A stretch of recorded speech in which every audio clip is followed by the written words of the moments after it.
Donald Trump was tweeting up a storm the other day, of course, and he retweeted a joke about Hillary Clinton, and the media melted down over it. So let's watch a few clips of that, and then we'll come back and discuss. This morning, we can show you this. We have to be careful because of the Twitter handle of the individual who sent it in the first place. The President of the United States, retweeting a video on Twitter that shows him hitting a golf ball and then the golf ball striking Hillary Clinton and knocking her down.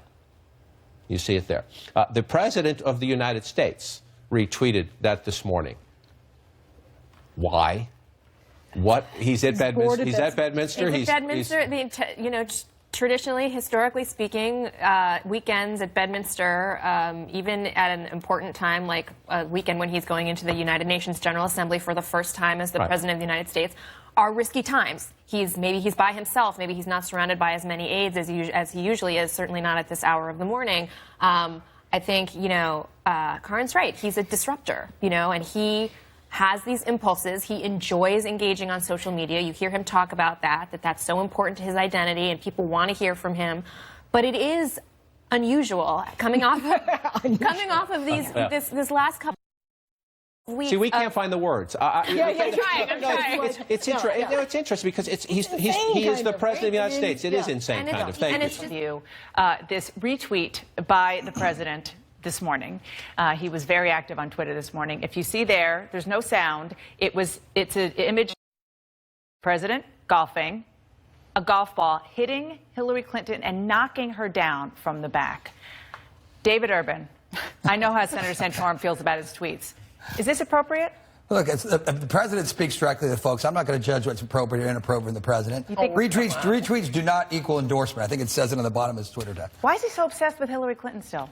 I don't think he's obsessed with Hillary Clinton. I think he beat her.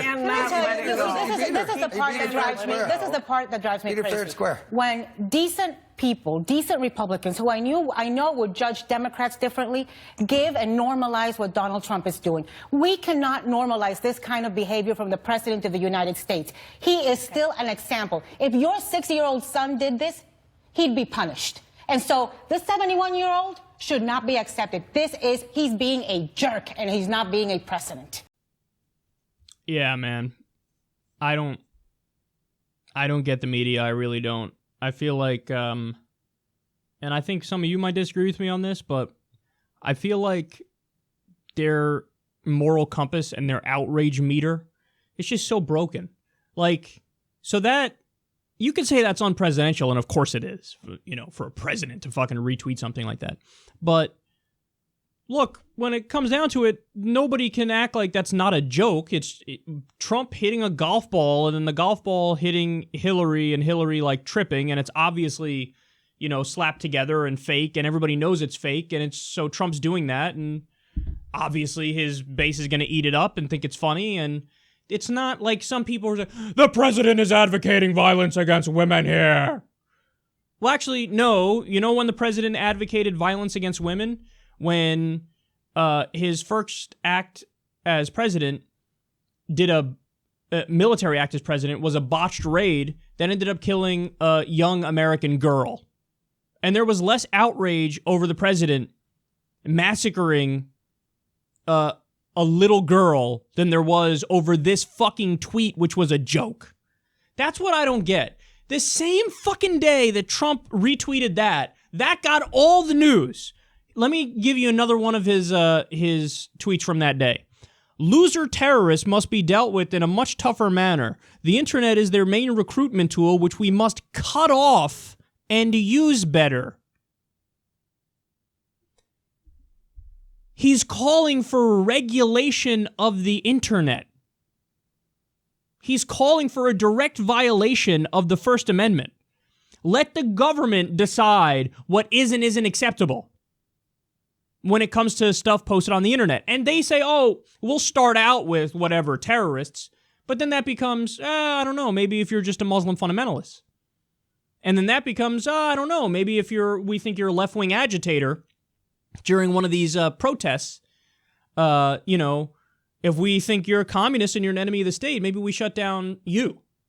And then, by the way, Republicans, would you trust a Democratic administration with this? Maybe, we shut down the Nazi websites, and the Nazi websites become the KKK websites, and the KKK websites become just your run-of-the-mill racist websites, and just your run-of-the-mill racist websites becomes far right-wing websites, and the far right-wing websites, maybe we shut down the right-wing websites. Maybe anybody who disagrees with the current government has their free speech curtailed on the internet in the name of stopping terror.